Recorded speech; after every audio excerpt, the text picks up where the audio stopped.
Esta noche quiero que vayan conmigo al capítulo 16 del Evangelio de Lucas. Y comenzando en el versículo 19, hay una historia que Jesús contó. Había un hombre rico que se vestía lujosamente con lino y daba banquetes todos los días. Se tendía un mendigo llamado Lázaro a la puerta de su casa, cubierto de llagas, y queriendo llenarse el estómago con lo que caía de la mesa del hombre rico, hasta los perros se acercaban y le lamían las llagas. Resulta que murió el mendigo, y los ángeles se lo llevaron para que estuviera al lado de Abraham. También murió el rico y lo sepultaron en el infierno. El rico levantó los ojos en medio de sus tormentos y vio a Abraham de lejos y a Lázaro en su regazo. Así que alzó la voz y lo llamó: Padre Abraham, ten compasión de mí y manda a Lázaro que moje la punta del dedo en agua y me refresque la lengua, porque estoy sufriendo mucho en este fuego. Pero Abraham le contestó: Hijo, recuerda que durante tu vida te fue muy bien, mientras que a Lázaro le fue muy mal. Pero ahora él es consolado y tú sufres terriblemente. Además de eso, hay un gran abismo entre nosotros y ustedes, de modo que los que quieren pasar de aquí para allá no pueden, ni tampoco pueden los de allá para acá. Él respondió: Entonces te ruego, Padre, que mandes a Lázaro a la casa de mi padre, a mis 5 hermanos, para que les advierta y no vengan también a este lugar de tormento. Pero Abraham le contestó: Ya tienen a Moisés y a los profetas, que les hagan caso a ellos. Él dijo: No, Padre Abraham. No les harán caso, en cambio si se les presentara uno de entre los muertos, sí se arrepentirían. Abraham le dijo: Si no le hacen caso a Moisés y a los profetas, tampoco se convencerán, aunque alguien se levante de entre los muertos. No estoy aquí esta noche para decir vete al infierno, sino vete al cielo. Y te animo a que no digas estoy condenado, sino seré salvado. En esta historia se usa la palabra infierno. Se traduce a infierno en nuestra versión autorizada, aunque en realidad es Hades, porque el Hades estaba en 2 compartimientos aparentemente. Uno se llamaba paraíso y otro se llamaba lugar de tormento. Y aparentemente podían verse a la distancia uno y otro. Y la palabra infierno ahora se usa constantemente en una grosería. La escuchas en la televisión, la ves en las películas, la ves en los escritos de las personas y la escuchas en el trabajo y la escuchas en la escuela. La revista United States Catholic Magazine en mayo de este año 1983 encuestó a estadounidenses y obtuvo que el 86% dicen que creen en la existencia del infierno. ¿Imaginan eso? 86% de los estadounidenses creen en el infierno. Nunca puedes entender el infierno hasta que primero entiendes el gran amor, misericordia y gracia de Dios. Y nunca debe ser predicado por ningún predicador sin lágrimas. He escuchado predicadores predicar sobre el infierno como si se alegraran del infierno y de que las personas vayan ahí. Pero yo no. No me gusta predicar sobre eso. Solo lo hago porque me mandan las escrituras que predique la palabra. Y es respaldado por el amor, la misericordia y la gracia de Dios que yo debo predicar. Verán, el infierno no fue hecho para el hombre. El infierno fue creado para el diablo y sus ángeles. Pero algunos se han tomado la libertad y la imaginación de distorsionar la idea de un juicio futuro. Hace que las personas digan que Dios no es un Dios de amor. Y ellos distorsionaron el concepto bíblico del amor de Dios. Una señora dijo hace tiempo: odio pensar en el infierno. Yo también. Y también odio el pecado que los envía ahí. Odio la guerra. Odio el hecho de que las personas mueran de hambre en el mundo, pero la guerra es una realidad en el Líbano y en lugares así. Y la hambruna es una realidad de nuestro mundo, por desgracia. Que yo lo odie no cambia los hechos. Y odiar, morir, no cambia el hecho de que voy a morir. Y Pablo le escribió a Timoteo diciendo: predica la palabra. Y si voy a ser fiel a mi llamado como ministro del Evangelio de Jesucristo, debo incluir en esa palabra lo que nuestro Señor Jesucristo enseñó en el tema del infierno. Un clérigo dijo que si usaba el infierno en el púlpito, las personas lo echarían. Bueno, sé que en Carolina del Sur llegué a un pueblo hace unos años en los que tenían 13 o 14, no, 16. Señales de reducir la velocidad y parar, porque muchas personas se habían matado en esa intersección. ¿Eso aplica para el estado de Carolina del Sur, poner señales para advertirles a las personas?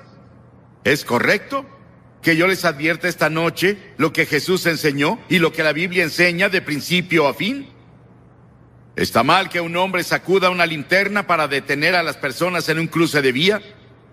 ¿Está mal ondear una bandera para advertir que viene un juicio? Recuerdo que hace años estábamos en Mississippi y había una carretera estrecha y venía uno de esos terribles tornados. Y un puente fue arrastrado en el torrente de agua. Y un hombre salió esa noche cuando vio lo que pasó e intentó advertir a los autos con su pañuelo mojado y una linterna, y ninguno de ellos paraba, y 5 de ellos cayeron, y los ocupantes de los autos murieron. Jesús curó a una persona mentalmente enferma. Una vez, el Gadareno, y un hombre poseído por demonios, y las personas le pidieron a Jesús que los dejara en paz, y él respondió su oración. Él los dejó solos. No tienes que escuchar este sermón esta noche, puedes decir no quiero escuchar esto. Déjame en paz. Y Jesús podría responder tu oración y dejarte en paz. Y si te dejas solo, el Espíritu de Dios, nunca podrás encontrar perdón de pecados y nunca entrarás al paraíso. Las personas no quieren ser advertidas sobre el juicio y el infierno, y dirás que no es asunto mío. Bueno, imagina que eres alguien ahogándose y yo tengo el bote del Evangelio, y no dejaré que te ahogues. Si puedo ayudarte. Eres un hombre hambriento y yo tengo el pan de la vida, no voy a dejarte sin pan. Eres un hombre envenenado, lleno del veneno del pecado, y yo tengo el antídoto del Evangelio de Cristo y no te dejaré morir, no te dejaré solo. Estás en la oscuridad y perdido, yo tengo la luz del Evangelio y no te dejaré solo. Estás en atadura y yo hablaré la verdad que te traerá libertad. Estás enfermo y yo hablaré de verdad que te traerá salud.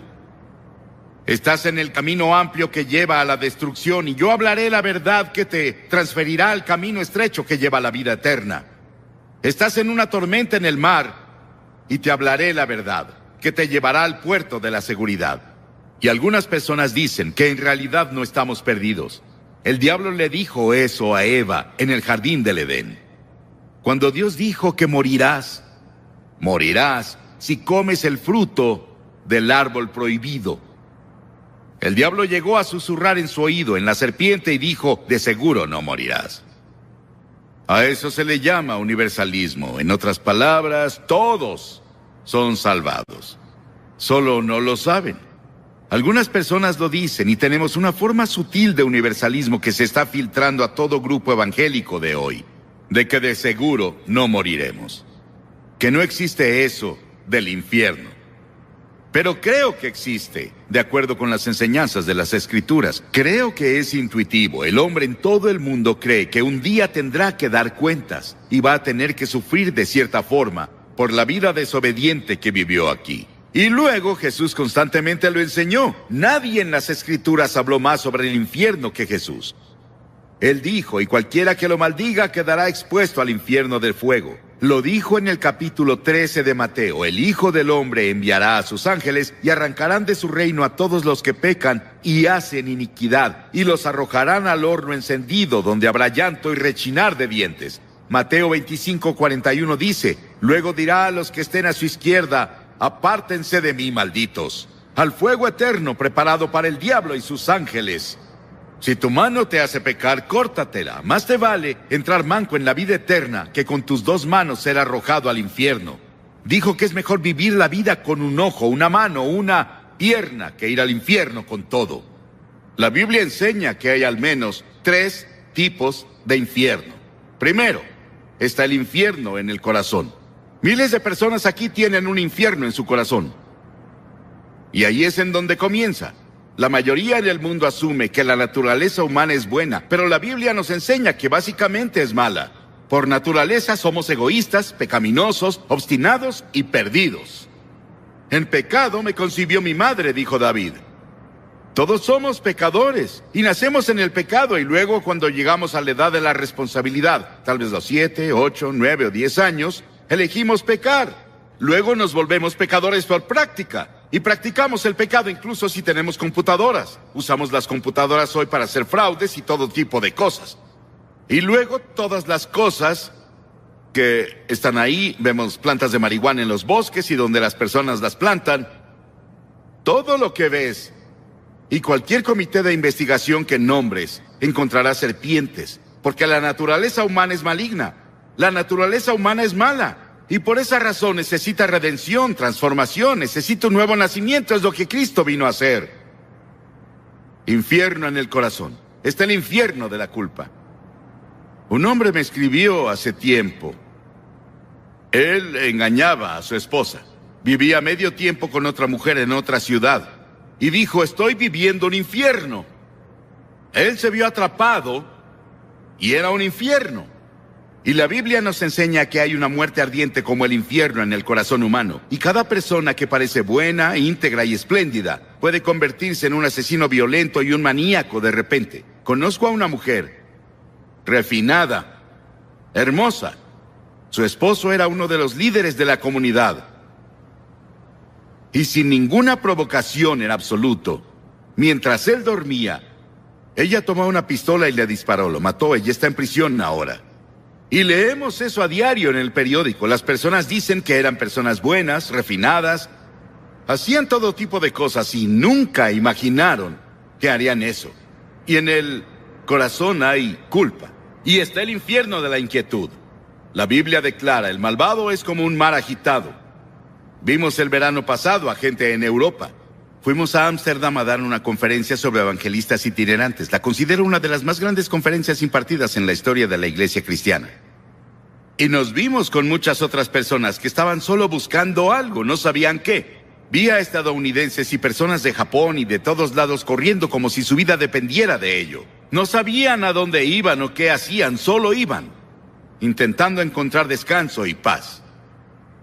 Y está el infierno de la lujuria. La viuda que se entrega al placer ya está muerta en vida. Alguien me preguntó el otro día qué significa lujuria. Hablaré un poco de eso mañana en la noche con los jóvenes. Pero lujuria significa no solo ver a una mujer o a un hombre y admirarlos. Significa que si tuvieras la oportunidad, cometerías inmoralidad. En otras palabras, la lujuria es tanta que cederías si pudieras. Y muchas personas tienen fantasías y hay lujuria en sus fantasías. Y está el infierno del odio.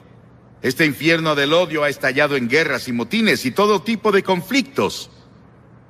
El infierno se mudó a la tierra. Y finalmente, está el infierno en el futuro. Y el infierno futuro es una proyección del infierno que tienes ahora en tu corazón, en tu casa, en nuestro mundo. Salvo que sigue y sigue. Jesús habló más sobre el infierno que cualquier persona en la Biblia, como dije hace un momento, pero nos advirtió para que huyamos de él. Este es el hecho del infierno que hace que el amor de Dios sea tan sorprendente y glorioso. El hecho de que se hizo para el diablo y sus ángeles, y escuchamos al diablo y seguimos al diablo y hacemos lo que el diablo dice. Y Dios nos ama tanto que pensó en un plan para salvarnos, para que nunca tengamos que pasar un día en el infierno. ¿Cuál es la naturaleza del infierno? Bueno, hay muchos misterios que rodean este tema. Esencial y básicamente es la separación de Dios. Estamos separados de Dios por el pecado, y eso continúa en la eternidad. Y hay 3 palabras que Jesús usó para describir el infierno. Él usó la palabra muerte. Verás, Dios es vida, y estás separado de la vida de Dios. Estás muerto, espiritualmente muerto, separado de Dios. Y luego usó la palabra gran oscuridad. Dios es luz, estamos separados de la luz. Vivimos en oscuridad. Y luego usó la palabra fuego. Y seguido me pregunto si ese es un fuego terrible dentro de nuestros corazones por Dios, por la comunión con Dios que nunca puede ser saciado. Hemos rechazado a Dios, le hemos dado la espalda a Dios. Nunca podemos conocer a Dios. Se indica en esta historia que este hombre no tenía una segunda oportunidad. Se indica en esta historia que este hombre se volvió muy evangelístico. Él quería alcanzar a sus hermanos. Piénsalo, él estaba en el infierno. Y quería que sus hermanos fueran alcanzados por alguien. Que fuera a su casa y les advirtiera a sus hermanos que no fueran ahí. Hagan lo que sea, pero no vengan aquí. Y esas personas que se han ido antes, tal vez están sufriendo las punzadas del infierno por una eternidad. Estarían aquí esta noche para advertirte. Vuélvete. Arrepiéntete de tus pecados. Recibe a Cristo. Asegúrate de tu relación. No vengas para acá. Es el desvanecimiento de la presencia de todo lo que es alegre y bueno y correcto y feliz. Y las Escrituras dicen, prepárate. Para conocer a Dios nos preparamos para todo salvo la muerte. Nos preparamos para la educación, los negocios, las carreras, el matrimonio, la vejez, pero no para el momento del juicio. Quitamos todo tipo de seguro que podemos si nos preocupamos sobre las pensiones de la vejez, la seguridad social y el resto de eso. Pero no tienes la seguridad de tu relación con Cristo. Está establecido que los hombres mueran una sola vez y después el juicio. La muerte es un suceso que cada hombre considera antinatural cuando se relaciona a él mismo, pero natural cuando se relaciona a otros. Sabemos que otro hombre va a morir. Sabemos que el cáncer va a atacar a otra persona. Sabemos que la otra persona morirá de un ataque cardíaco en un choque automovilístico, pero no yo. Y vivimos como si fuéramos a vivir para siempre, y no es así. Todo terminará en poco tiempo para todos aquí. Y estarás en la eternidad. ¿Dónde estarás? ¿Apartado de Dios o con Cristo en el paraíso? El hombre en la cruz que estaba muriendo con Jesús era un pecador terrible. Merecía ser crucificado.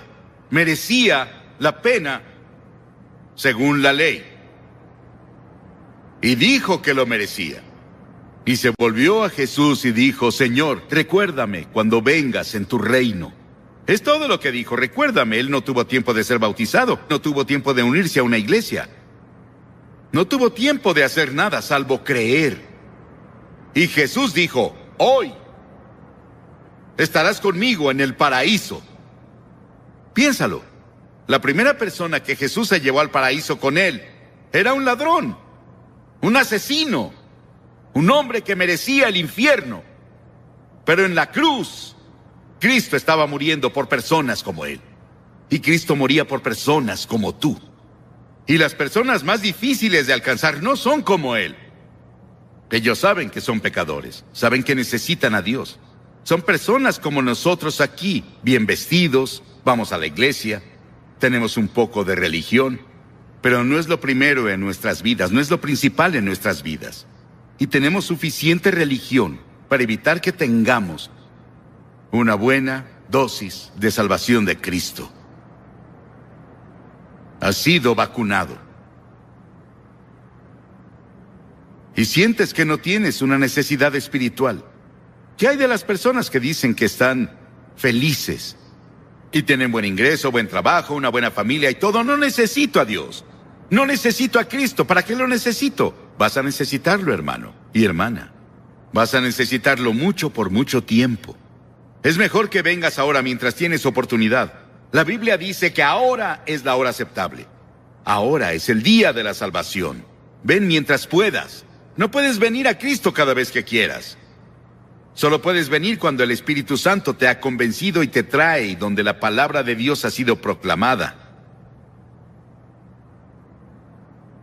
¿Has venido a Cristo? Como dije al principio, no me gusta hablar de ese tema, pero es parte de la Biblia. Y es una parte importante de las enseñanzas de Jesucristo. Y no estoy diciendo estas cosas de mí, solo estoy pasándote las enseñanzas de Cristo. Lo que Jesús enseñó. Y lo hago con un corazón roto. Desearía que no existiera el infierno, pero existe. Desearía que no existiera el pecado, pero existe. Desearía que no hubiera homicidios ni guerras, pero los hay. Y hay un infierno. Pero gracias a Dios hay un cielo. Hay un paraíso.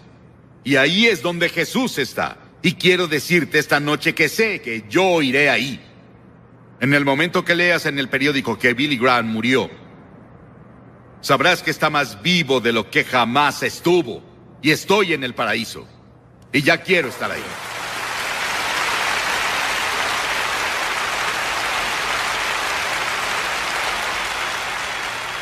Y miles de ustedes aquí esta noche pueden decir lo mismo, pero otros miles no. No pueden decirlo con seguridad, no están seguros. ¿No les gustaría estar seguros cuando se vayan de aquí que van camino al cielo? ¿Van camino al paraíso con Cristo? Pueden estar seguros. La Biblia dice, les escribo estas cosas a ustedes que creen en el nombre del Hijo de Dios para que sepan que tienen vida eterna. Pablo dijo, y estoy seguro de que tiene poder para guardar lo que le he confiado hasta aquel día. Yo sé. Tú puedes saber. Dirás, Billy, ¿qué tengo que hacer? Muy bien, debes hacer 3 cosas. Primero, debes arrepentirte de tus pecados. Arrepentirse significa cambiar tu mente, cambiar tu forma de vivir. Dejar que Cristo venga y te ayude a cambiar. Él te ayudará a hacer el cambio. No puedes cambiar solo. Eres muy débil. Pero si dices, Señor, estoy dispuesto, yo te ayudaré. Y la segunda cosa es por fe recibir a Cristo que murió por ti y resucitó de nuevo. Por fe. No puedes entender todo, pero ve por fe y confía y pon tu confianza total en Él y solo en Él. Y luego, en tercera, obedécelo y síguelo y sírvelo y trabaja para Él. Y haz todas las buenas obras que te sea posible hacer por Él. En su nombre, ayudando a tu prójimo, amando a tu prójimo. De este modo todos sabrán que son mis discípulos y se aman los unos a los otros. ¿Estás dispuesto a hacer esto esta noche? Voy a pedirte que hagas algo que hemos visto a cientos de personas hacer aquí, en cada servicio, desde que estuvimos en Sacramento. Voy a pedirte que te levantes de tu asiento y vengas y te pares frente a la plataforma y digas al venir, quiero saber que me iré al cielo, quiero saber que mis pecados son perdonados, quiero saber que estoy listo para conocer a Dios. Si estás con amigos o parientes, ellos esperarán. Ven y párate aquí, y después de que hayas venido voy a decir una palabra y una oración contigo, te daré literatura y puedes volver con tus amigos. Simple. Pero cada persona que Jesús llamó en el Nuevo Testamento, Él las llamó enfrente de otras personas. Él llama públicamente. Hay algo sobre venir al frente abierta y públicamente que ayuda a establecerlo. Tal vez eres un líder en tu iglesia, pero no estás seguro. Hace tiempo tuvimos a un arzobispo que vino al frente, públicamente, y dijo, solo quería estar seguro. Ahora quiero que ustedes vayan conmigo, si lo quieren, al capítulo 9 del libro de Hebreos. Y llegaré al texto un poco más tarde. Quiero hablar esta noche sobre el tema 3 cosas. 3 cosas sin las que no puedes presentarte. 3 cosas sin las que no puedes presentarte. Mi padre no era un hombre pobre. Mi padre no era un hombre rico, le llamaríamos clase media. Hizo todo lo que usted puede hacer en una granja de tierra roja, en Carolina del Norte. Nunca miré su cuenta bancaria, nunca sabía cuánto ganó. Parecía tener siempre suficiente sobre la mesa y siempre teníamos un trabajo y teníamos 5 centavos de helado todos los sábados. Lo hicimos muy bien. Mira los Walton y verás un poco de cómo vivíamos en esos días en las montañas de Carolina del Norte. Ya sabes cómo viven ellos. Un hombre no es rico por lo que tiene, sino por lo que puede hacer sin. Usted no es rico por lo que tiene, sino por lo que puede hacer sin. Recordaré esa declaración.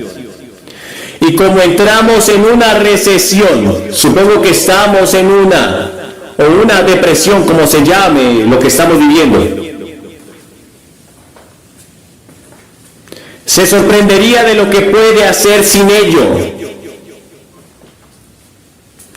vuelve a vivir como vivíamos cuando yo era niño, pero te diré que podrías caminar en todos los pueblos de alrededor y no tendrías miedo de que te golpeen o roben, o te asalten, o de una violación. No sabíamos de ello. No recuerdo nunca oír de un asesinato en nuestra comunidad. Y de alguna manera u otra, éramos las personas más felices del mundo. Y teníamos que trabajar desde las 3 de la mañana hasta la puesta del sol. Mi madre siempre servía el desayuno a las 5:30 todas las mañanas. Y no sabíamos lo mal que estábamos. Ahora la Biblia dice que hay al menos 3 cosas que no pueden dejar de faltarnos si quieres tener alegría y paz y seguridad y tus pecados ser perdonados y saber que irás al cielo. ¿Pero qué son? El primero se encuentra en Hebreos 9:22. Sin derramamiento de sangre no hay perdón. Sin derramamiento de sangre no hay perdón. En otras palabras, si Jesucristo no hubiera ido a la cruz y derramado su sangre, nunca podrías tener perdón. Serías un alma perdida. Sin derramamiento de sangre no hay perdón. Porque desde el Génesis hasta el Apocalipsis se nombra el derramamiento de sangre. Y en Levítico 17:11 Moisés dijo: porque la vida de la carne está en la sangre, y yo os la he dado para hacer expiación por vuestras almas.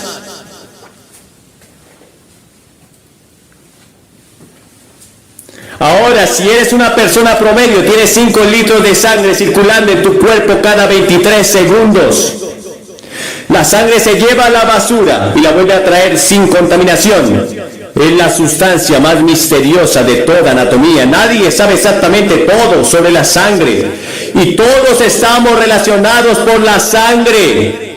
Usted puede ser un hombre negro, un hombre blanco o amarillo. No importa. Cualquiera que sea su antecedente, estamos relacionados. Su sangre y la mía son la misma.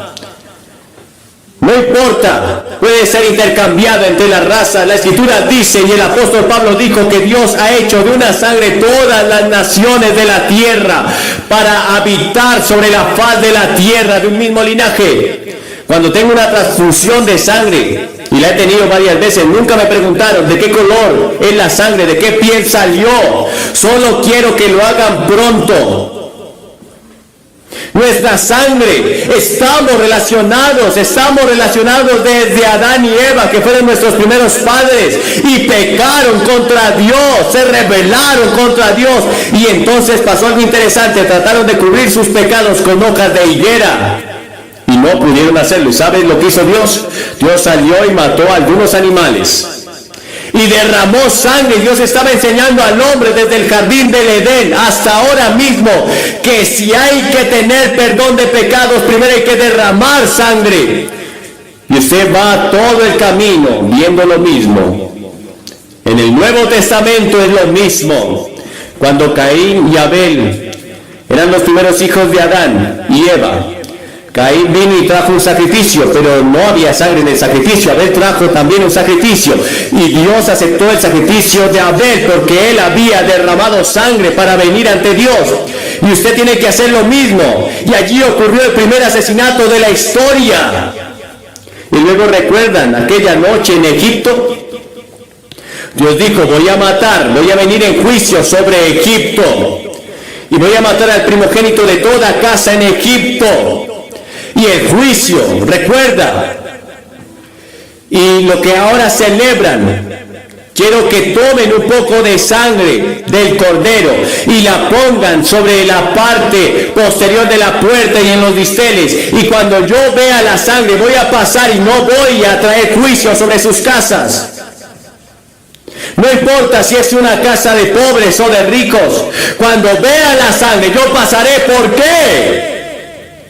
Vas a la comunión el domingo y tomas el vino, el zumo de uva de la iglesia, y ese vino, ese jugo representa la sangre que fue derramada en la cruz Juan el Bautista llamó: he aquí el Cordero de Dios que quita el pecado del mundo. ¿Por qué le llamó Cordero?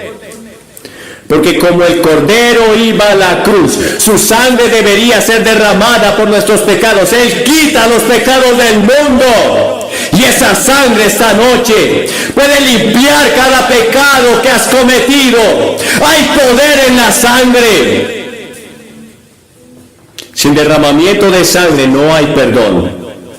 Sin derramamiento de sangre no hay perdón. ¿Quieres ser perdonado esta noche? ¿Quieres el perdón?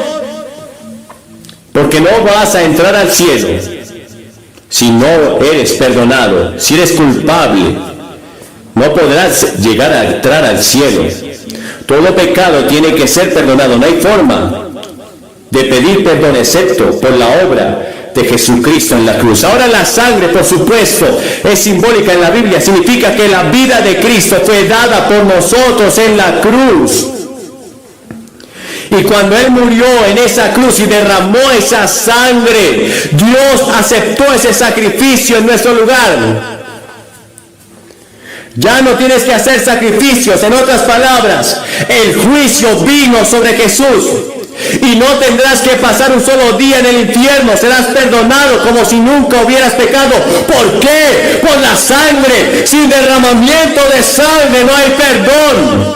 La Escritura dice que fueron redimidos, no por plata y oro, sino por la sangre preciosa, como de un cordero sin mancha, sin tacha. Una de las canciones más populares es Un día feliz, cuando Jesús lavó mis pecados. En Apocalipsis 12 leemos: vencieron por la sangre del Cordero. Sin derramamiento de sangre no hay perdón. Jesús pagó el rescate.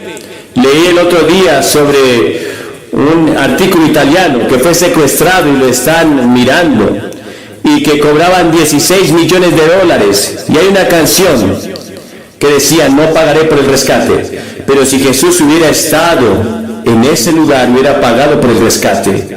Y Él pagó el rescate tuyo con la propia sangre. No hay precio más grande que nadie haya hecho. Y Jesús está diciendo: te amo, te amo. Quiero que seas perdonado. Acepta mi sacrificio por ti. Los ángeles no podrían creerlo. Sangraron sus espaldas. Estaban listos para venir y barrer al mundo entero y rescatar al Hijo de Dios. Pero Él no los llamó. Él dijo: vine a hacer la voluntad de mi Padre. Él murió y derramó su sangre en esa cruz por ustedes. Sin el derramamiento de sangre, ustedes no podrían ser perdonados. La segunda cosa sin la que no puedes pasar, sin la que no puedes estar, está en Hebreos 11:6. Solo volteen un par de páginas. Hebreos 11:6. Sin fe es imposible agradarlo. Ahora Cristo ya ha hecho la obra en la cruz, pero ahora usted tiene que hacer su parte. Sin fe no puedes agradarle. Hebreos 11 ha sido llamado el Salón de la Fama de Dios. Y después de este pasaje se enlistan algunos héroes de la fe como Noé y Abraham y Sara y Jacob y José y Moisés, y hasta una prostituta, Rahab, porque ella también creía en Dios y probó su fe por sus obras. Pero usted dice: ¿qué es la fe? He cometido todo tipo de pecados y sé que debo tener la sangre. Ahora descubrí que debo tener fe. ¿Qué es la fe? ¿Cómo tengo esta fe? ¿Sabes qué es la fe? No estoy seguro de poder explicarlo, pero la fe es creer y recibir lo que Dios ha revelado. Lo que Dios ha revelado en la palabra, lo que Dios ha revelado en la naturaleza, lo que Dios ha revelado en la conciencia. Y se puede definir como esa confianza en el Dios de las Escrituras y en Jesucristo, a quien Él envió para salvación. Fe es confianza personal. Aparte de cualquier obra en Cristo, no puedo trabajar para ir al cielo. Debes recibir a Cristo como tu Salvador.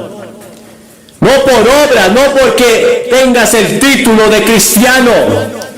Pero no puedes hacer una sola cosa para ganar un minuto en el cielo.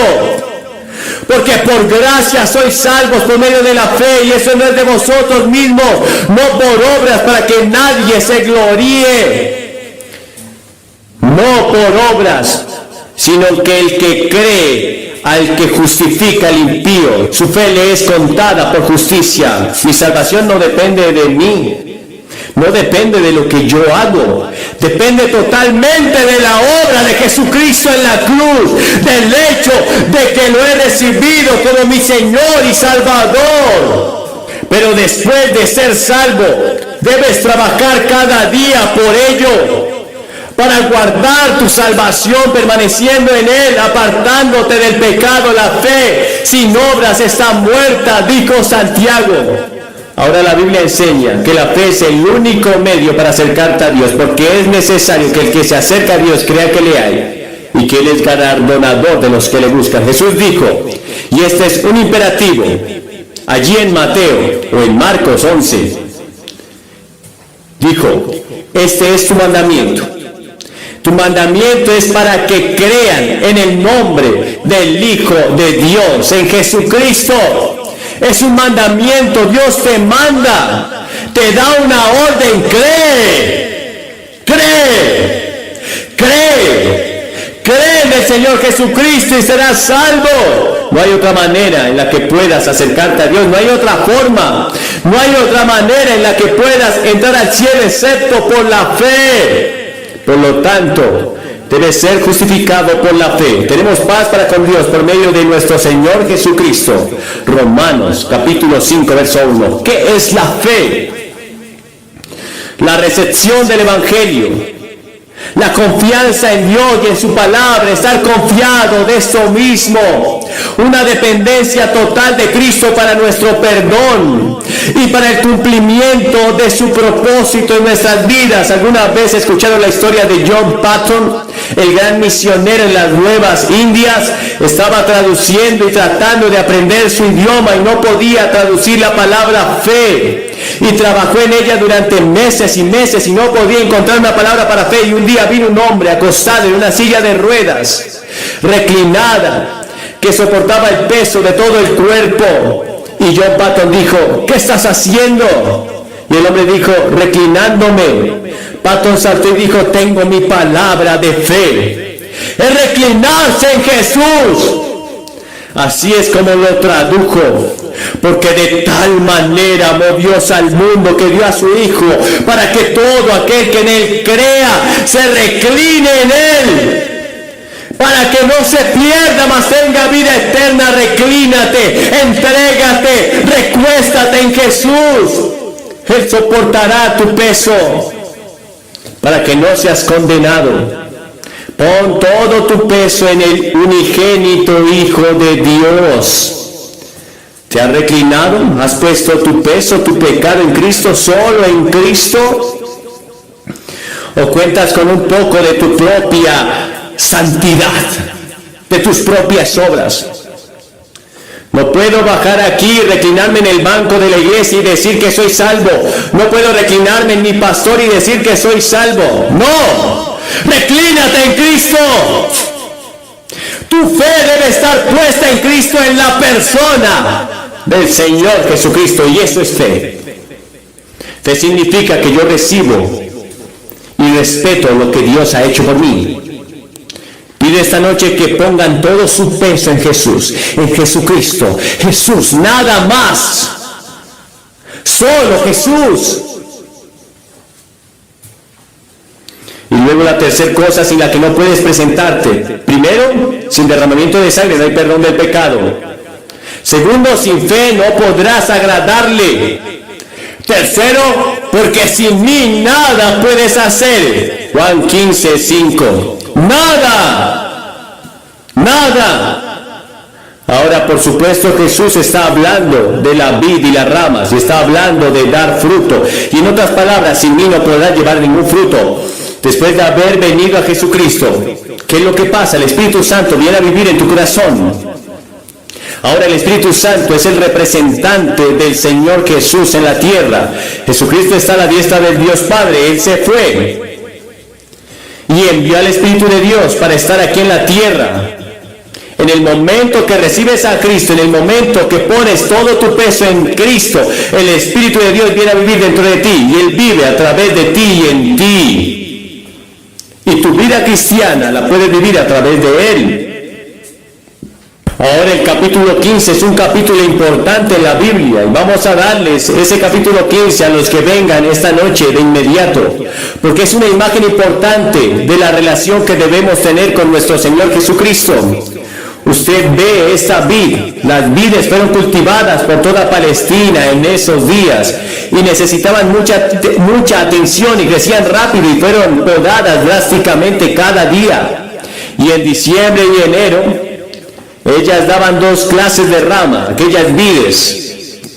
Unas llevaban fruto y las otras no llevaban fruto en lo absoluto. Así que las ramas que no llevaron fruto se cortaban drásticamente para que no le quitaran nada de fuerza de la raíz y de la vid misma. Ahora, la madera de la vid tiene características curiosas que no sirve para nada. Era demasiado suave para cualquier propósito. Estas ramas falsas, estas ramas no tenían ningún valor, no servían para nada, solo para hacer una hoguera. Y Jesús dice que sus seguidores son así. Algunas son hermosas ramas que dan fruto de sí mismo, otras son inútiles porque no dan fruto. Y los cristianos deben ser cristianos que den fruto en cada profesión. Deben practicar la palabra. Sus obras deben ser en Jesús. Creo lo que la Biblia dice, porque dice que es santa. Un hombre me dijo, él dijo que soy un fundamentalista con gran fuerza y se veía tan malo como nunca he visto a nadie. Lo decía en serio, lo era. Pero eso no significa necesariamente que estés bien con Dios. Tienes que demostrarlo dando frutos. Tienes que probarlo dando frutos. ¿Qué son los frutos? El fruto del Espíritu, el amor, el gozo, la paz, la paciencia, la mansedumbre, la templanza. Todos esos son frutos del Espíritu. Son la característica de un verdadero creyente en Jesucristo. Por sus frutos los conoceréis, dijo Jesús. Por sus frutos los conoceréis. Parecen ser cristianos y actúan como cristianos de muchas maneras, pero en el interior no hay presencia de Dios, no hay vida, no hay fruto. Ahora, tres formas en las que podemos alejarnos de Cristo. Usted puede negarse a escuchar a Cristo. Segundo, usted puede escuchar pero no darle su vida, no aceptar su apoyo. Tercero, usted puede aceptarlo no como el maestro, no hacerlo el Señor de su vida. Porque cuando vienes a Jesucristo no solo lo aceptas como Salvador, sino que lo aceptas como Señor, como el Maestro, al Señor Jesucristo. Él debe ser el Señor de tus ojos, el Señor de tus oídos, de tu lengua, de tus manos, de tus pies, el Señor de tu cartera, de tu cuenta bancaria, de tu familia. Él es el primero en todas las áreas de tu vida. Él está al mando de todo en tu vida, o estás entre las ramas que no dan fruto y deben ser cortadas y echadas al fuego. Recuerda siempre que la rama que no da fruto debe ser destruida y debe ser echada al fuego para que no haga inútil a la vid. Aún entre ustedes que están leyendo la Biblia, este pasaje puede que les parezca muy extraño. No tengo tiempo esta noche de hablarte, pero te diré que la paga del pecado es la muerte. Creo que hay verdaderos cristianos aquí, pero también creo que muchas veces muchos cristianos se pierden por falta de conocimiento. ¿Estás permaneciendo en Cristo? Jesús se retiró a lugares solitarios al encuentro con Dios. Debemos hacer lo mismo. Debemos mantener contacto con Él todos los días. Debemos ser constantes, nunca apartarnos de su presencia.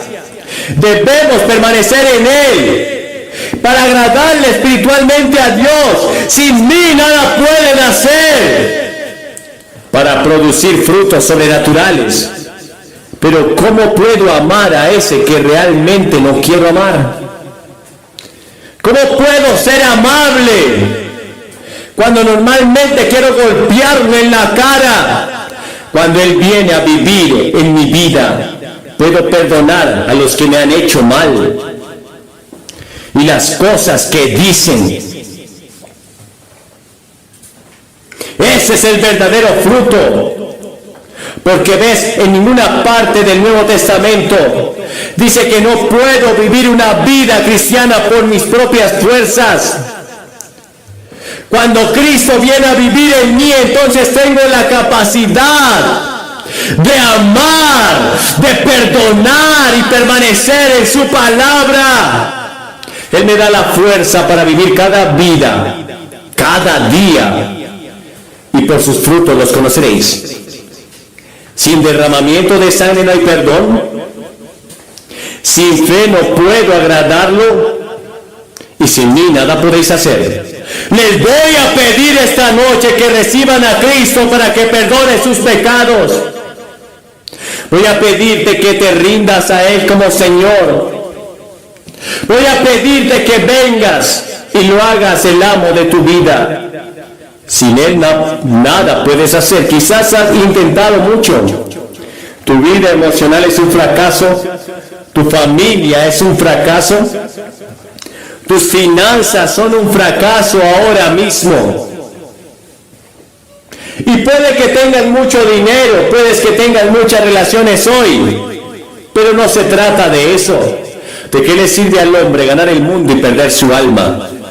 ¿Cuántas veces oímos a gente que aparentemente han ganado el mundo, pero descuidaron a Dios en sus vidas, lo negaron, lo abandonaron, y muchas veces ellos mismos terminan con sus vidas?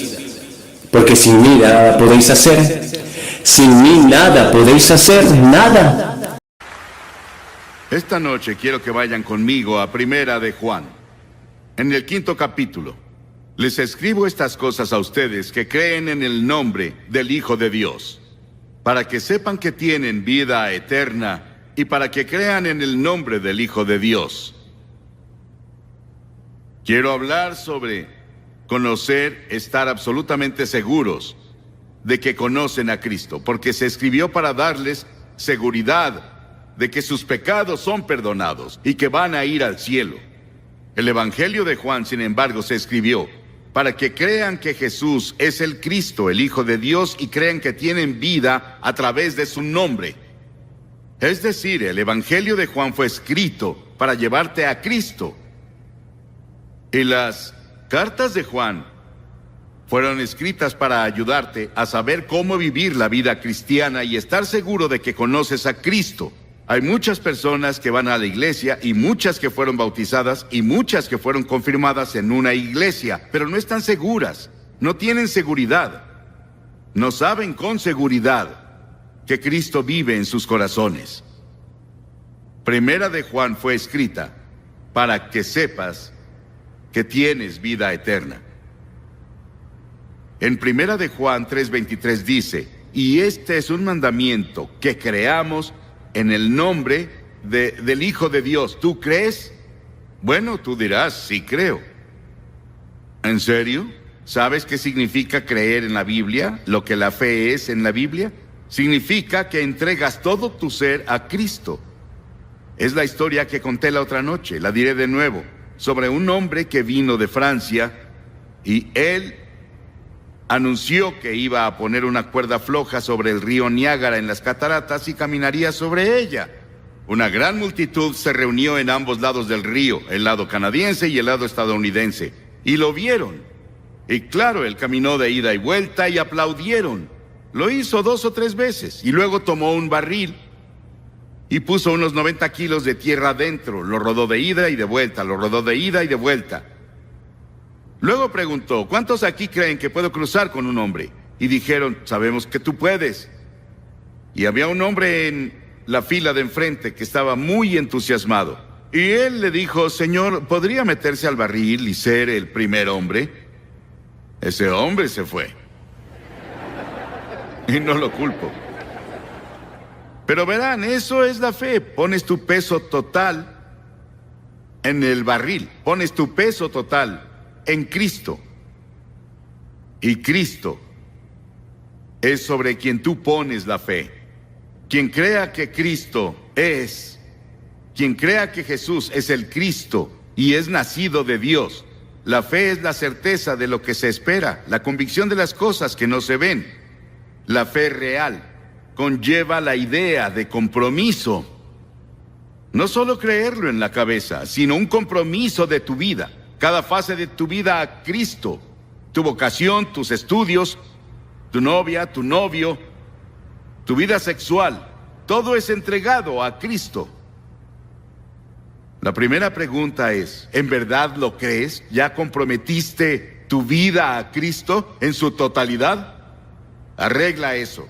La segunda pregunta que examinamos, un cambio de actitud hacia el pecado. Primera de Juan 1, 8 y 10 dice, si afirmamos que no tenemos pecado, nos engañamos y no tenemos la verdad. Sí, como cristianos, a veces pecamos. Podemos pecar sin saberlo porque hay pecados de omisión, pecados de comisión. Alguien a quien debiste ayudar, alguien a quien debiste sonreír hoy para animarlo y no lo hiciste. Pero dice, si confiesas tus pecados, Él es fiel y justo para perdonarlos y nos limpiará de toda maldad. Si pecas, hay remedio. Dios te perdonará si lo confiesas. Y la Biblia dice, la sangre de Jesucristo, su Hijo, nos limpia de todo pecado.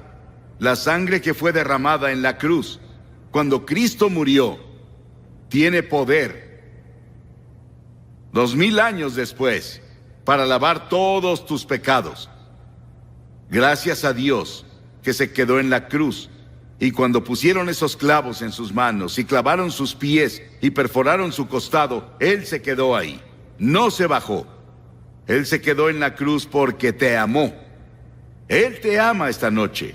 Quien quiera que seas, lo que hayas hecho, lo malo que hayas sido, Él te ama. Y cuando Él usa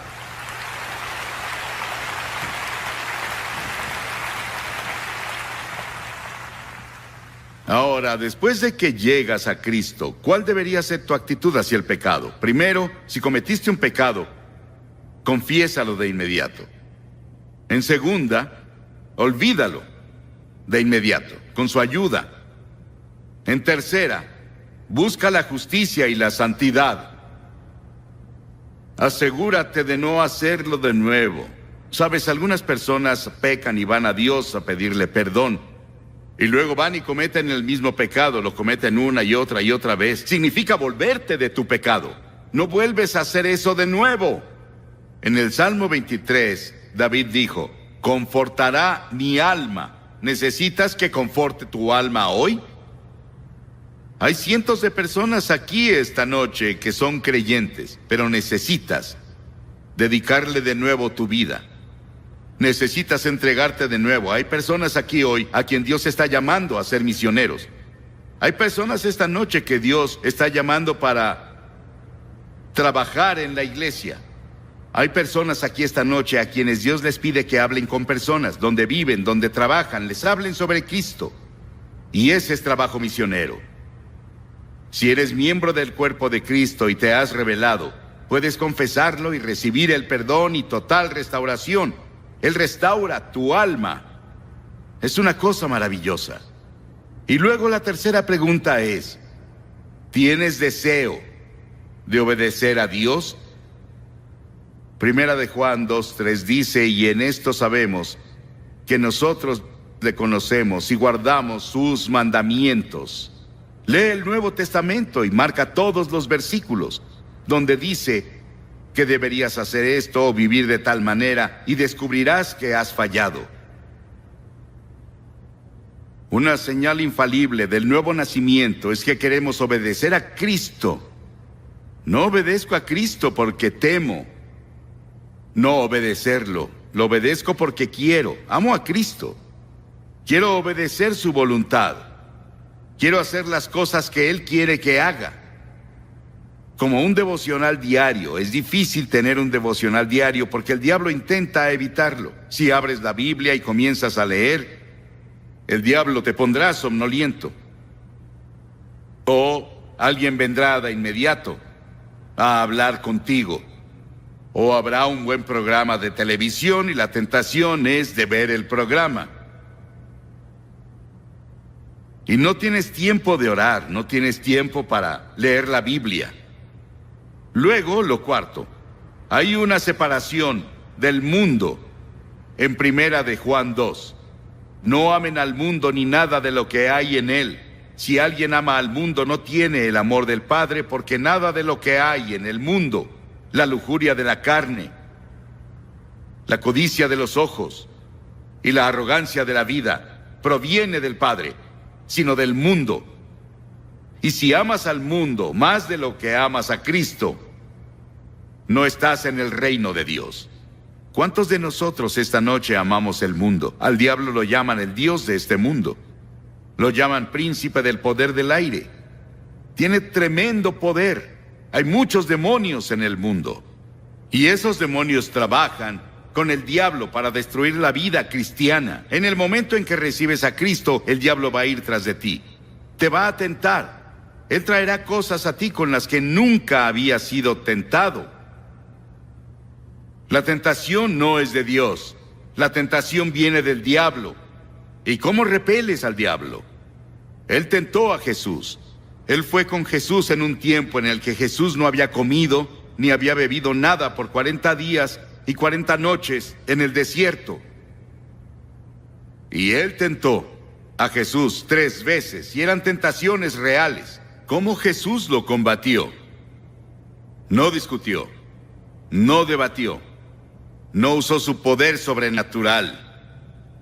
Solo citó las Escrituras. Cada vez que Satanás llegó con su tentación, Jesús citó un pasaje del Antiguo Testamento, un versículo. Y por eso es muy importante memorizar todas las Escrituras que puedas. He llegado a la edad donde es difícil memorizar las Escrituras. Desearía haber memorizado 10,000 veces más que las que memoricé de joven. Mientras estás joven, mientras estás en la escuela, después de salir de la escuela, esos primeros años puedes retener las Escrituras. Si tomas un versículo y lo memorizas, se quedará contigo toda tu vida. Si tú lo repites semana tras semana y semana tras semana, es tuyo de por vida. Y cuando el diablo venga con la tentación, estarás ahí con la espada, porque las Escrituras son la espada del Espíritu. Y esa es tu armadura que usas para luchar contra Satanás cuando viene. ¿Estás separado del mundo? Las Escrituras dicen, y el mundo pasará con sus malos deseos, pero el que hace la voluntad de Dios permanece para siempre. Y sabes, cuando yo enfrento una situación, debo ver este programa de televisión, debo ver esa película, debo hacer esta cosa en particular que está en el mundo, y hay duda en mi mente de si debo hacerlo o no. Hay ciertas preguntas que puedes hacerte. Primero, me pregunto, ¿viola algún principio de las Escrituras? ¿Lo que estoy a punto de hacer viola algún principio de las Escrituras? En segunda, ¿le quita la agudeza a mi vida cristiana? ¿No ansío a Dios después de ver eso, como antes de que lo viera? En tercera, ¿puedo pedirle a Dios que lo bendiga? Y luego me hago la cuarta pregunta. ¿Es una piedra de tropiezo para otros? Si alguien más que es creyente me viera haciendo eso, diciendo eso, perdiendo el control, lo que sea, ¿Voy a ser una piedra de tropiezo para ellos? Y la quinta pregunta que me hago: ¿amo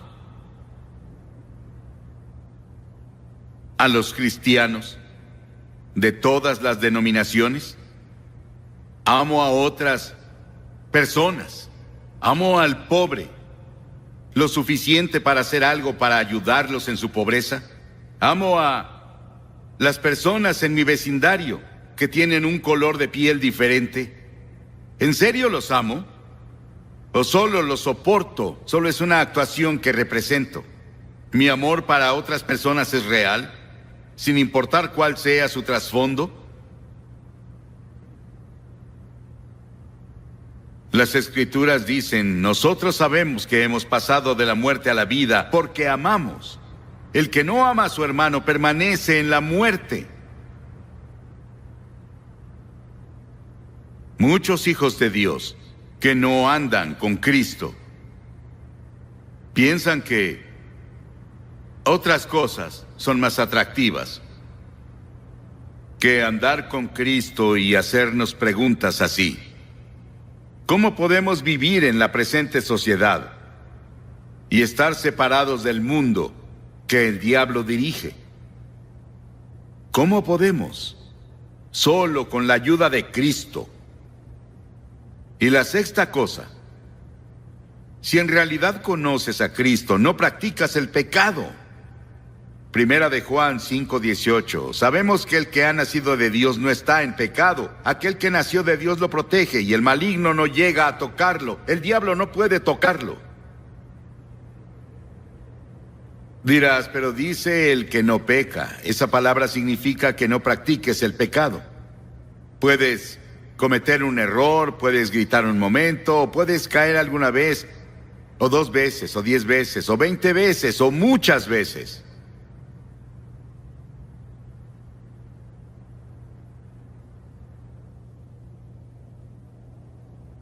Pero no practiques el pecado. No lo hagas una y otra y otra y otra vez. Lo confesarás y lo olvidarás y renunciarás a eso. Señor, ayúdame. Soy tan débil. Necesito tu ayuda para vivir una vida cristiana. Y luego, séptimo, hay un testimonio del Espíritu.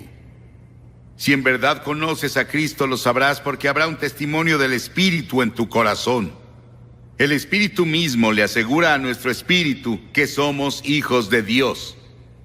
¿Cómo lo sé? No solo la palabra de Dios me dice, no solo mi vida me dice que conozco a Dios, también es como el niño que estaba volando una cometa y la cometa se perdió de vista, como las nubecitas que tenemos hoy encima de las torres. Las torres de televisión, no se puede ver la cima porque las nubes la cubren. Y la cometa del niño desapareció, llegó muy alto, pero él la sostenía. No podía verla. Y alguien dijo: ¿qué haces? Él dijo: volando una cometa. Dijeron: no la vemos. ¿Cómo sabes que está ahí? Él dijo: siento que me jala. Y cuando conoces a Cristo, sientes el tirón de Cristo en tu corazón. Y sabes que vive en tu corazón. ¿Sientes el tirón en tu corazón? ¿Y tú? ¿Y tú? Si no estás completamente seguro de que Cristo vive en tu corazón y estás totalmente comprometido con Él, puedes hacerlo en este momento en que una gran transformación tendrá lugar en tu vida. Sabrás si tendrás el poder que no tienes. Estamos hablando de ceder totalmente, no solo ante ti mismo, ni a tus amigos, ni a las cosas materiales, sino ceder ante Cristo. Una mente entregada te hace un cristiano inteligente. En segunda, una vida sexual entregada te hace un cristiano dinámico. Sí, el sexo no tiene nada de malo. Dios nos lo dio. Es uno de sus grandes regalos para nosotros. Es para que lo disfrutemos. Es para que la raza continúe y podemos disfrutar del sexo, pero dentro de los límites del matrimonio. El sexo es para la reproducción humana y para el cumplimiento del amor marital, y las otras funciones para las que intentamos usar el sexo son simplemente problemas espirituales no resueltos que solo Cristo puede resolver.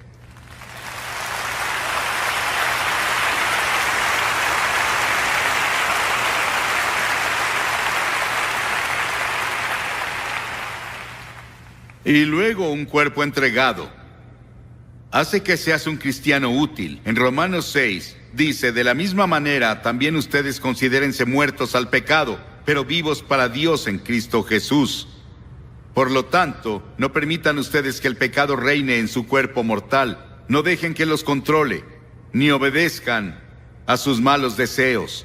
No ofrezcan su cuerpo al pecado como instrumentos de justicia. Al contrario, ofrézcanse más bien a Dios como quienes han vuelto de la muerte a la vida, presentando su cuerpo como instrumentos de justicia. Les ruego, hermanos, por la misericordia de Dios, que ofrezcan su cuerpo como sacrificio vivo, agradable a Dios. Nuestros cuerpos le pertenecen a Dios. Nuestro cuerpo es el templo del Espíritu Santo. Ahora, un corazón entregado hace un cristiano devoto. La Asociación Americana de Cardiología dice que el 27% están enfermos del corazón.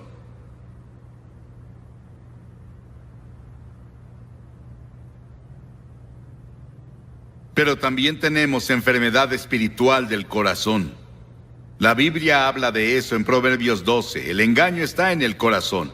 Proverbios 14. El hombre es inconstante en su corazón. Proverbios 18. El corazón del hombre es malvado. Proverbios 22, el pecado ata el corazón. El problema real del corazón del hombre es espiritual. Por eso necesitas ir a la cruz, a buscar perdón, a encontrar una nueva vida. Y Él dice que te dará un corazón nuevo y te cambiará por completo. Y finalmente, una voluntad entregada te hará un cristiano convincente y determinado. Una voluntad entregada. Verás, hay 3 hombrecitos dentro de todos. Está la mente, están las emociones y está la voluntad. Las Escrituras dicen, quien así lo quiera, que venga. No dice que quien lo consiga, o quien lo entienda, o quien lo merezca. Lo que dice es quien lo quiera. La puerta al reino de Dios está abierta para todas las personas aquí esta noche. Para vivir una vida victoriosa, vivir una vida gloriosa en la que conoces tu destino, conoces tu propósito y significado. Leí hace unos años que tuvieron una gran reunión en Inglaterra de obreros. Dwight L. Moody les habló. Y para terminar dijo, les ofrezco a Jesucristo, Cristo quien murió en la cruz y resucitó por ustedes. Les ofrezco a Cristo. Quiero que se levanten y digan, quiero o no quiero. Lo recibo a Él o no lo recibo a Él. Y un hombre se levantó vacilante y dijo, yo quiero. Y otro dijo, yo no. Otro dijo, yo quiero. Y otro dijo, yo no. Otro dijo, yo quiero. Y otro dijo, yo no. Y la audiencia estaba dividida. La mitad dijo, seguiré a Cristo, lo serviré, me entregaré a Él. Pero la otra mitad dijo, yo no quiero. ¿De cuál serás tú? ¿En qué grupo estarás? Porque verás, cuando respondes, también puedes decir, no quiero. ¿Quién vas a ser esta noche? Voy a pedirte hoy que digas, quiero. Hasta donde puedo entender, recibo a Cristo en mi corazón. Y quiero vivir el tipo de vida del que has hablado. No tengo fuerza. Y no tengo la energía, siento que no puedo hacerlo. pero estoy dispuesto a empezar. Estoy dispuesto a decir hoy, con la ayuda de Dios, entrego mi vida a Cristo como Salvador, Señor y Maestro. Y Él te hablará sobre servirlo en otras partes del mundo. Mi hijo mayor Franklin acaba de volver de Sudán. Él dijo que vio sufrimiento a una escala que no había visto en ningún lado en sus viajes por el mundo. ¿Qué haría Dios con algunos presentes en lugares así? ¿Qué vas a decir? ¿Quiero o no quiero? Te voy a pedir que te levantes de tu asiento, todos los que digan quiero. Y quiero que se levanten y vengan y se paren aquí enfrente, como han visto cada noche. Y digan hoy, le abriré mi corazón a Cristo, lo recibiré, me entregaré a Él. Quiero saber que voy a ir al cielo. Quiero saber que voy a vivir para Cristo. Quiero servirlo. Si estás con amigos o parientes, te esperarán. ¿Por qué te pido que vengas públicamente? Porque Jesús dijo, si no estás dispuesto a reconocerme ante los hombres, yo no te reconoceré delante de mi Padre que está en el cielo. Hay algo sobre venir al frente y pararse públicamente que complace a Cristo y ayuda al compromiso. Si estás en el coro, ven. Si eres un maestro de escuela dominical o si eres incluso pastor de una iglesia y no estás seguro cómo estás ante Dios, levántate y ven. Esta noche quiero que vayan conmigo al capítulo 19 de Lucas. Lucas capítulo 19, y es una historia muy simple que muchos ya han oído desde niños. Se las leeré. El capítulo 19, los primeros 10 versículos. Si tienen sus Biblias, y espero que sí, Jesús llegó y cruzó Jericó. Y resulta que había allí un hombre llamado Zaqueo, jefe de los publicanos, que era sumamente rico y estaba tratando de ver quién era Jesús, pero la multitud se lo impedía, pues era de baja estatura. Por eso se adelantó y se subió a un sicómoro para verlo, ya que Jesús pasaría por ahí. Llegando al lugar, Jesús miró hacia arriba y le dijo: Zaqueo, baja enseguida, tengo que quedarme en tu casa. Así que se apresuró a bajar y lo recibió en su casa muy alegre. Al ver esto, todos empezaron a murmurar: ha ido a hospedarse con un pecador. Pero Zaqueo dijo resueltamente al Señor: mira, Señor, ahora mismo voy a dar a los pobres la mitad de mis bienes. Y si en algo he defraudado a alguien, le devolveré 4 veces la cantidad. Le dijo Jesús: hoy la salvación ha llegado a esta casa, ya que este también es hijo de Abraham, porque el Hijo del Hombre vino a buscar y a salvar lo que se había perdido. Y ese es uno de los versículos clave en todo el Nuevo Testamento, el 10º, porque te da el propósito de la venida de Jesucristo. Él vino a buscar y salvar lo que se perdió. Tenemos a un hombre, Jesús, Dios hombre, que pasó por Jericó. Él iba camino a morir en la cruz, y al pasar por Jericó, vio al ciego Bartimeo y lo sanó. Y esa fue una experiencia tremenda, donde Bartimeo dijo: ayúdame, ayúdame, ayúdame. Cuando Jesús pasó, él gritó: ¿quién está pasando? Y alguien se detuvo y dijo: Jesús de Nazaret está pasando. Y él gritó: Jesús, hijo de David, ten misericordia de mí. Y si no hubiera gritado en ese momento, nunca habría sanado. Jesús pasó por ahí una vez, como Jesús está pasando por el centro de Florida ahora. Y él tal vez no vuelva a pasar por aquí de esta forma. Cuando muchas personas se han reunido y orado y respaldado esta cruzada, la mayoría de las iglesias del centro de Florida cooperaron. Es una gran cruzada. ¿Cuándo volverá a pasar? Jesús está pasando. Y para muchos de ustedes, esta podría ser la última oportunidad que tendrán para asegurar su relación personal con Dios. Y luego estaba saliendo de Jericó. Jericó era una ciudad relativamente pequeña. Había otro hombre que quería ver a Jesús, y su nombre era Zaqueo. Y él se encontró con Jesús saliendo de la ciudad. Zaqueo era el hombre más odiado de la ciudad. Era el más rico ahí. Era un publicano, cobrador de impuestos, rico y despreciado, un marginado social porque él era judío, pero recolectaba todos los impuestos para Roma, el país ocupante. Además, intentaba cobrar más que los impuestos, pagaba a Roma, llenaba sus bolsillos. Así eran los cobradores de impuestos de esos días.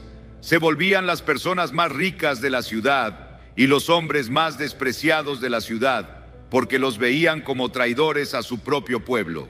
Eran vistos como ladrones y tramposos, y se volvían muy ricos como resultado de eso. Ahora, si Jesús considerara la opinión pública, lo hubiera ignorado al verlo cuando llegó a ese árbol sicómoro a donde Zaqueo se había subido. Ahora, Zaqueo era un hombre solitario, no tenía amigos, y hay muchas personas solitarias aquí hoy. Los amigos los malinterpretan, y sus seres amados los han traicionado y han fallado en la escuela, y su soledad los ha llevado a la amargura. E imagino que él era amargado también, porque casi todas las personas de la ciudad lo despreciaban. Él era odiado y lo evitaba la mayoría de la gente, pero tenía curiosidad. Él tal vez escuchó sobre Jesús muchas veces. Tal vez oyó a los enemigos de Jesús decir que él era un demonio, o que era un fanático, o que era un blasfemo, o que era hereje, o que era un impostor. Tal vez oyó a algunos de los amigos de Jesús decir que era un gran maestro y un hombre bueno, el Hijo de Dios, el gran Mesías que fue predicho, o un gran profeta. Pero él quería verlo por él mismo. Puedo ver a Zaqueo intentando pasar la multitud. Era un hombre pequeño, e imagino que algunas personas intentaron empujarlo y algunos sacaban el pie para hacerlo tropezar y caer. Él intentaba correr muy rápido. Tal vez, si viviera hoy, habría tenido una cámara instantánea para sacarse una foto con Jesús, como la de mi esposa. Ella tiene una, y yo disfrutaba el matrimonio antes de que la tuviera, y la disfruto ahora. Me tomó una foto el otro día y dice que salgo en la Laguna Dorada, porque tenía un viejo sombrero y unas gafas viejas, y estaba sentado a un lado del estanque de peces, y ella tomó una foto y la está mandando a tal vez en nuestra tarjeta de Navidad.